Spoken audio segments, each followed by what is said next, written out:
Hi friends, നമ്മൾ പാലക്കാട് കോട്ട കാണാൻ വന്നിരിക്കുകയാണ്. നമ്മളിവിടെ എത്തിയിട്ട് വണ്ടി പാർക്ക് ചെയ്തിട്ട് ടിക്കറ്റ് എടുത്ത് അകത്തേക്ക് പോകാൻ വേണ്ടി നിൽക്കുകയാണ്. അങ്ങനെ ഞങ്ങൾ ടിക്കറ്റൊക്കെ എടുത്തു, അകത്തേക്ക് പോകാൻ വേണ്ടി നിൽക്കുകയാണ്. പാപ്പൂസിൻ്റെ ഒരു ഫോട്ടോസൊക്കെ എടുക്കണമെന്ന് പറഞ്ഞപ്പോൾ ഇങ്ങനെ നിന്നതാണ് ഇവിടെ. അപ്പോൾ അതിന് തൊട്ടടുത്ത് കണ്ടില്ലേ, കോട്ടയുടെ തൊട്ടടുത്ത് ഒരു കിടങ്ങുണ്ട്. കിടങ്ങിൽ നിറയെ വെള്ളമാണ്, ഇതിൽ നിറയെ മീനും അതുപോലെ ആമകളും ഉണ്ട്. ഞാൻ കുറേ കാലം മുന്നേ, ഇപ്പോഴൊന്നല്ല, കുറേ കാലം മുന്നേ ഇവിടെ വന്നപ്പോൾ ഇതിൽ വെള്ളമൊന്നും ഉണ്ടായിരുന്നില്ല. ഇപ്പോൾ ഇവിടെ നിറച്ച് വെള്ളമായിട്ട്.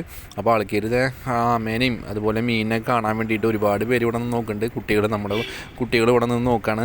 അപ്പോൾ കണ്ടില്ലേ, അറ്റത്ത് നിങ്ങൾക്ക് ഇങ്ങനെ ശരിക്കും കാണാൻ പറ്റും, ഒരുപാട് ആമകളുണ്ട്. അപ്പോൾ ചിലർ കപ്പലണ്ടിയൊക്കെ മേടിച്ച് ഇട്ട് കൊടുക്കുന്നുണ്ട്. അങ്ങനെ നമ്മൾ കോട്ടയ്ക്ക് അകത്തേക്ക് കയറാണ്. അകത്ത് കയറിയിട്ടുള്ള കാഴ്ചകൾ നമുക്ക് കാണാം. അങ്ങനെ നമ്മൾ അകത്ത് കയറി. അപ്പോൾ കയറി വരുമ്പോൾ തന്നെ ഇവിടെ ഒരു ചെറിയൊരു ക്ഷേത്രമുണ്ട്. കയറി വരുന്നവിടെ തന്നെ ഒരു ചെറിയ ക്ഷേത്രമൊക്കെ ഉണ്ട്. അത്യാവശ്യം നല്ല വെയിലൊക്കെ ഉണ്ട്. അപ്പോൾ നമ്മൾ കുറേ കാഴ്ചകൾ കണ്ടിട്ടാണ് ഇങ്ങോട്ട് എത്തിയത്. നമ്മളിതിന് മുന്നത്തെ വീഡിയോകളൊക്കെ നിങ്ങൾ കണ്ടിട്ടുണ്ടാവും. നമ്മൾ കൊല്ലങ്കോടൊക്കെ പോയിരുന്നു. അവിടെ നിന്നൊക്കെയാണ് നമ്മൾ നേരെ തിരിച്ച് ഇവിടേക്ക് വന്നതാണ്. ഇതങ്ങനെ കോട്ടയ്ക്ക് അകത്ത് കയറിയിട്ടുണ്ട്. ഇതൊരു പണ്ട് ഇവിടെ ജയിലായിരുന്നു എന്ന് പറഞ്ഞാൽ, കോട്ടയ്ക്കകത്ത് ജയിലായിരുന്നു. ഇപ്പോൾ ജയിലൊന്നല്ല.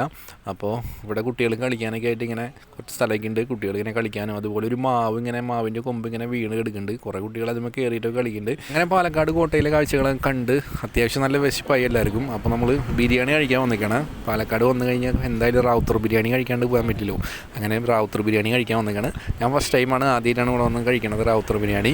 അപ്പോൾ കുഴപ്പമില്ല, എനിക്ക് ഇഷ്ടപ്പെട്ടു. എല്ലാവർക്കും അത്യാവശ്യം നല്ല വിശപ്പുള്ളതുകൊണ്ട് വേഗം തന്നെ ബിരിയാണി കഴിച്ച് തീർത്തു. അങ്ങനെ ഇപ്പോൾ വീഡിയോ ഇവിടെ വെച്ച് അവസാനിപ്പിക്കുകയാണ്. വീഡിയോ ഇഷ്ടപ്പെട്ടു കഴിഞ്ഞാൽ ഷെയർ ചെയ്യുക, ലൈക്ക് ചെയ്യുക. ചാനൽ സബ്സ്ക്രൈബ് ചെയ്യാത്തവരുണ്ട് സബ്സ്ക്രൈബ് ചെയ്യുക. മറ്റൊരു വീഡിയോ ആയിട്ട് കാണാം. ബൈ.